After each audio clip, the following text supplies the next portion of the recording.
Welcome out to the range today. Again, it's agricultural harvest season, so bear with what machinery you hear in the background.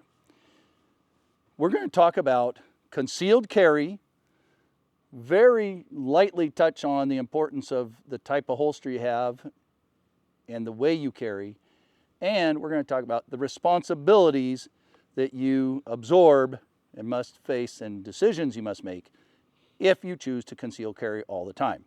Before we get there, my favorite color is green.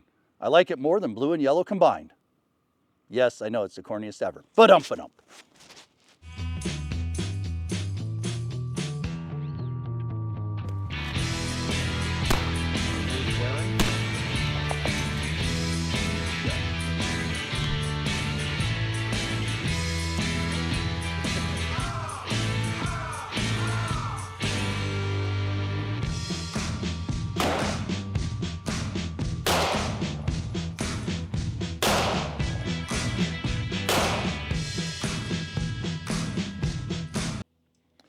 Welcome out to the range again.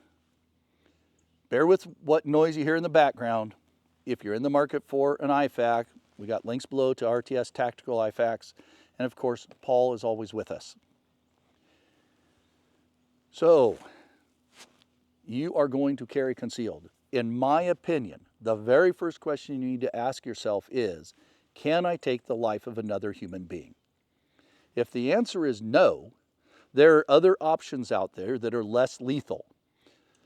And we will have a video in the future regarding those options and their uses and so on. The reason you must ask that question is, if you have a firearm and you cannot take the life of another human being, that firearm becomes a liability. It may be taken from you, the bad guy may call your bluff. Carrying a firearm just to scare somebody is a terrible idea. If your answer is yes, stand by. We're going to get into other considerations that you should address to do so. Now that you've answered the question, yes, you can take a human life, we must talk about the rest of your mindset and you as a person. If you want to carry a concealed firearm to back up your mouth at the bar, that's the wrong mindset. If you're a person that gets angry easy and you're flipping people off on the highway and stuff, that's probably the wrong mindset. I'm sorry if I'm offending people. Colonel Cooper used to say, the way to win a gunfight is to avoid the gunfight. The term de-escalation is huge in the world, and especially my employment world nowadays. Avoiding the gunfight means sometimes backing away and winning in the fact that you go home and don't have to take somebody's life. But should you find yourself when that's not possible, you need to be the best prepared and know your equipment and your system. And that's where we're going to go next. Now let's get into firearms a little bit, holsters a little bit, and other considerations that go with that mindset to everyday carry and be willing to take a human life if we have to. Holster consideration is a biggie. You must ask yourself before you even think about the holster, what am I going to be doing? Am I going to be jogging, mountain climbing, walking the streets? What do I need my holster to do for me? Okay? And what firearm am I going to put in that holster, and does it meet the needs for that firearm? Let's start with my normal EDC. This is a Springfield Hellcat RDP compensator 9x19, red dot on top with a manual safety, the trigger safety. It is a striker fire, and an Alien Gear paddle back Kydex holster. Almost all the holsters that most of anybody will get for these kind of guns for concealed carry type stuff is some sort of Kydex nowadays. They have hybrids, other stuff too. Anyway, the issue I have with Kydex in a concealed carry period is, or open carry, is that there's no retention other than pulling the gun out, friction.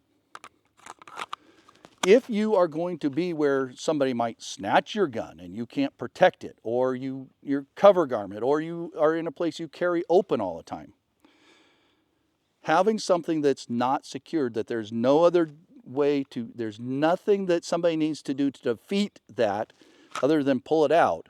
May not be the best option for you. Old-fashioned examples are this Model 15, which is a thumb brake in what used to be called a pancake-style holster. And this does conceal pretty well for a 4-inch 38 Special.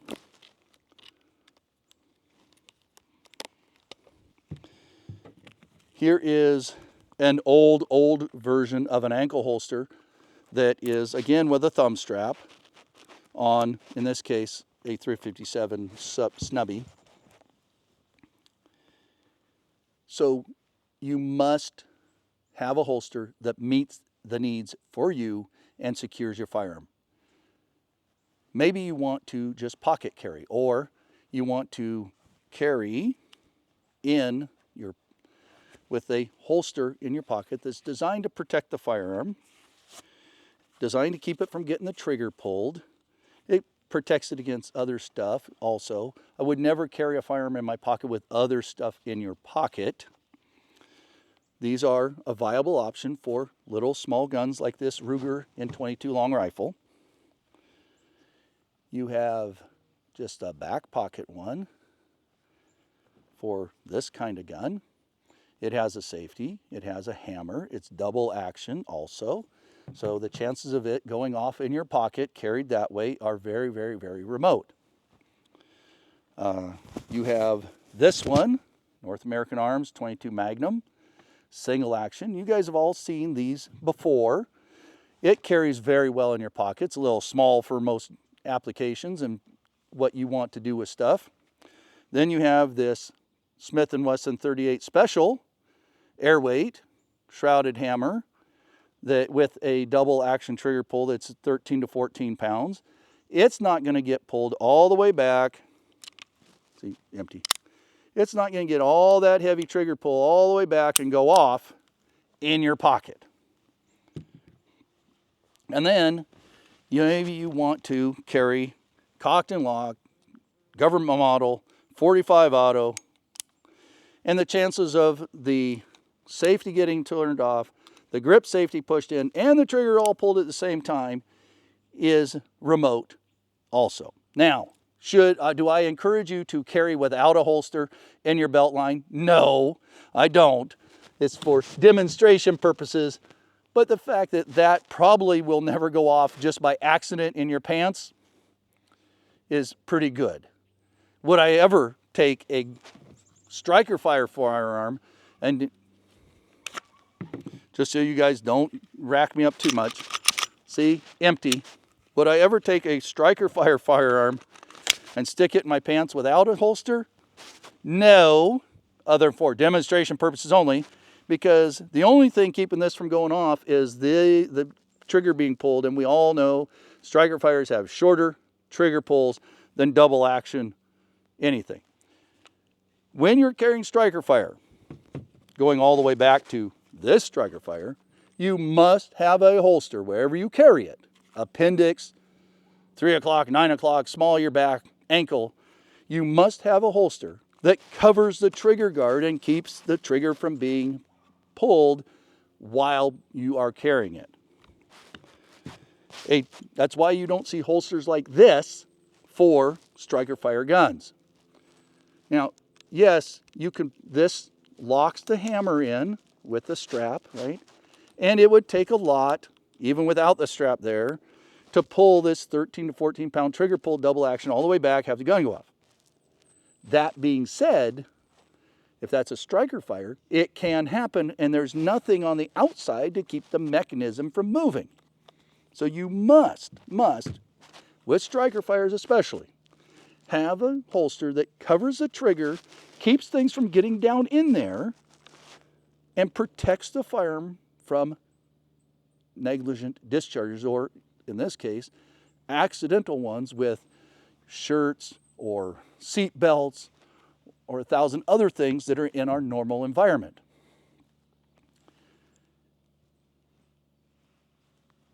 You need to consider the weight, the recoil.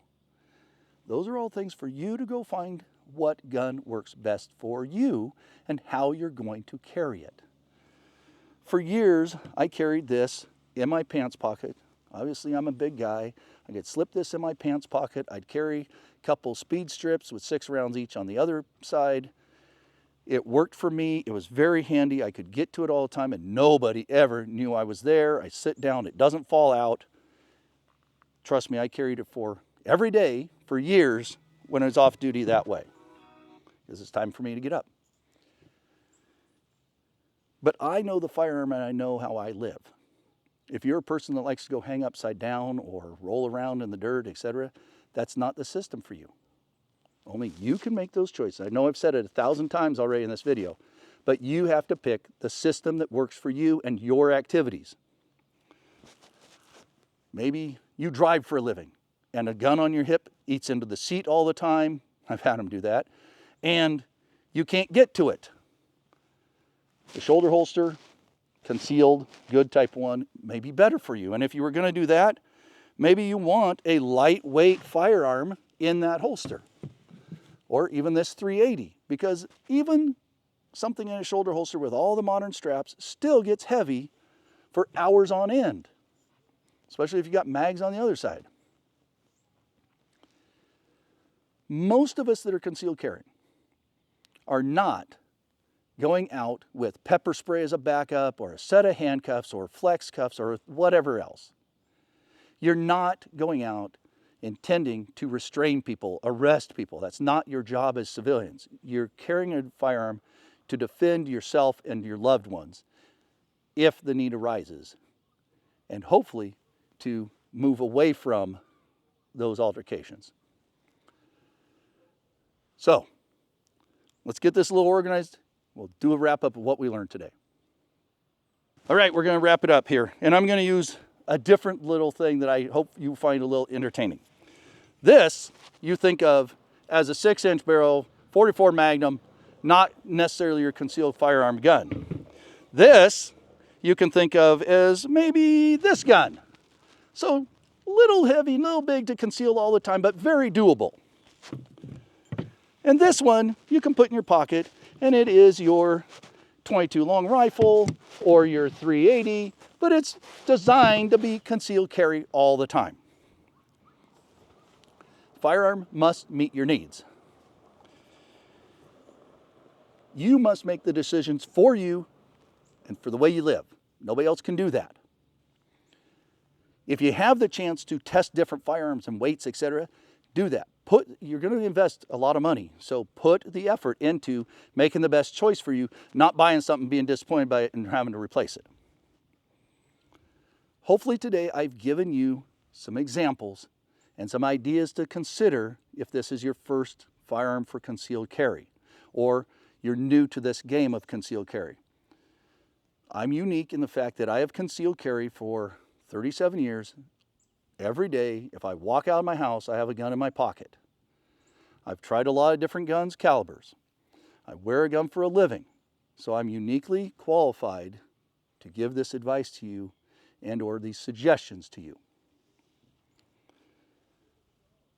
With all that, go out, test your equipment, test different people's holsters, pick the system that works for you, and then take it and train with it, so you're always the best prepared in the worst case situations.